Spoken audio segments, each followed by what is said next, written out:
Jadi kita ini baca aja lah satu-satu. Kalau Anda mau menanggapi salah satu di antara atau beberapa di antara hal-hal yang ditulis di sini bisa disampaikan ya. Jadi jadwal kuliah kita Senin sudah saya sampaikan tadi. Di kelas ini kita akan mengikuti jadwal dari ITB. Jadi UTS-nya ikut UTS ITB di minggu ke-8 atau ke-9 kayaknya sekarang, karena di minggu ke-8 itu ada hari libur di tengah-tengahnya. Kemudian ujian akhir semester ya di akhir setelah perkuliahan selesai di minggu ke-16. Kemudian topiknya nanti kita akan bahas lebih detail lagi di papan tulis. Kelompok besarnya adalah 1 derajat kebebasan, itu akan menghabiskan setengah semester sendiri. Lalu setengah semester lagi untuk struktur dengan banyak derajat kebebasan.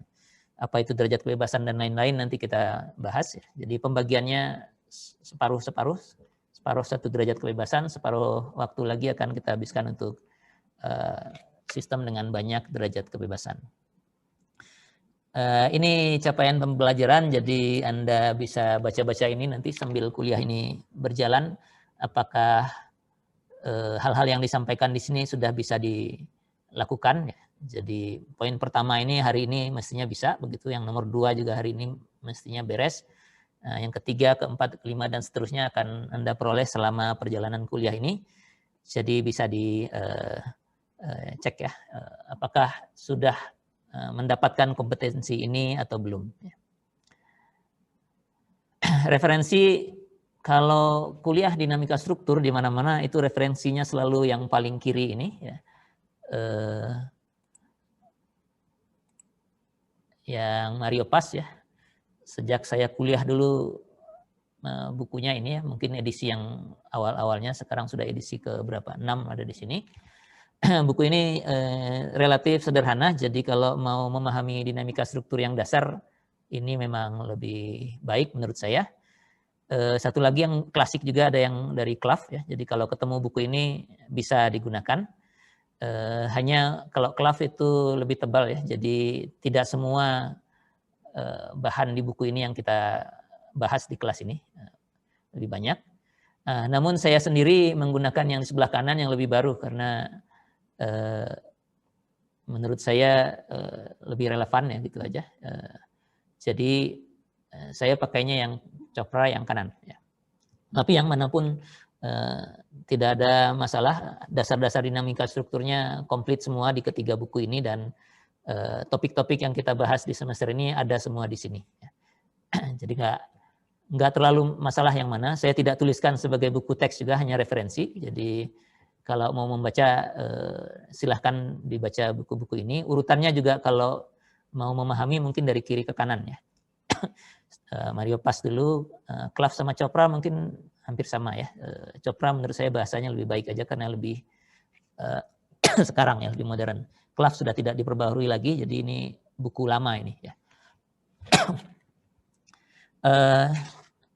Selanjutnya ini prasyarat ini apalah hal-hal yang perlu Anda ketahui untuk mengikuti kuliah ini. Kuliah ini judulnya dinamika struktur, tapi nanti banyaknya matematikanya ya. Strukturnya tidak terlalu banyak.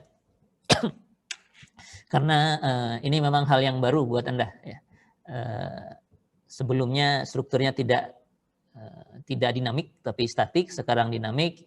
Jadi matematikanya yang akan lebih banyak ya. Jadi 3 poin pertama itu 2 ya. Yang pertama itu analisis struktur, itu perlu untuk kekakuannya saja. Jadi formulasi kekakuan dengan matriks akan kita ambil dari kuliah sebelumnya, analisis struktur. Lalu 2 di bawahnya itu matematikanya. Nanti kita akan berurusan dengan persamaan diferensial ya. Pada analisis struktur statik yang lalu kita hanya berurusan dengan persamaan aljabar biasa ya. Jadi menyelesaikan matriks dengan persamaan simultan. Sekarang kita ketemunya persamaan diferensial ya, persamaan diferensial biasa orde 2 ya. Operasi matriks karena nanti formulasinya matriks jadi diperlukan.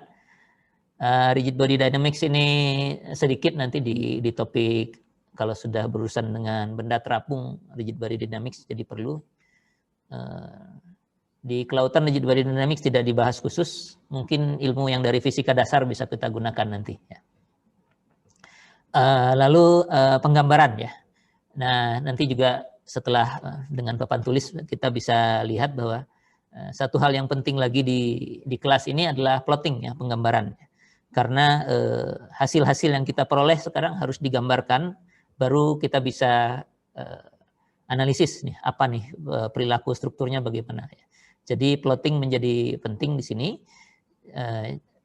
makanya saya jadikan persyarat ya. Nanti di tugas yang pertama itu tugas Anda, saya cuma minta Anda menggambarkan fungsi aja ya. Dengan komputer tentu ya. Jadi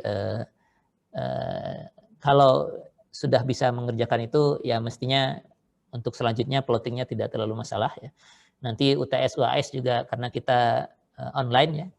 Jadi tetap bisa saya syaratkan harus plot dengan komputer ya. Kalau ujian di kelas mungkin plottingnya dengan tangan dan gambarnya bisa aneh-aneh ya. Tapi kalau dengan komputer harapannya plottingnya sudah benar sehingga analisisnya bisa dilanjutkan. Ini kalau ada pertanyaan dipotong aja ya, silahkan disampaikan. Komponen penilaian hanya 3, ada PR mingguan, jadi seperti biasa setiap akhir kelas saya akan terbitkan PR untuk minggu depannya, dikumpulkan sebelum kuliah minggu depannya. Sampai saat ini belum ada asisten, jadi sementara dikumpulkannya di platform kita aja, di Teams atau di Edunext, salah satu Anda boleh pilih yang mana yang lebih nyaman. Nanti tinggal lihat petunjuk di PR-nya saja ya, petunjuk waktunya maksud saya. Kalau mengembalikannya lewat Teams mestinya semua sudah bisa ya, dan di Edunext kalau Anda mau coba ya silakan dicoba juga. Ada ujian tengah semester nanti sesuai jadwal di topik 1 derajat kebebasan dan ujian akhir semester di topik banyak derajat kebebasan.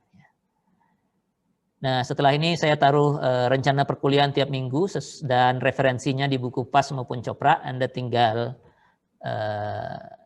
lihat aja kalau ada yang mau bersiap-siap sebelum kuliah dimulai bisa baca-baca ini topik-topik ini dari minggu pertama sampai terakhir saya tuliskan di sini.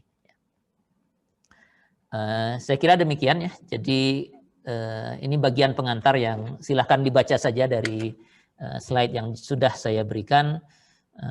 Ini saya ulangi lagi biar kalau ada yang belum baca bisa ya memahamilah sedikit banyaknya mengenai kuliah kita 1 semester ini.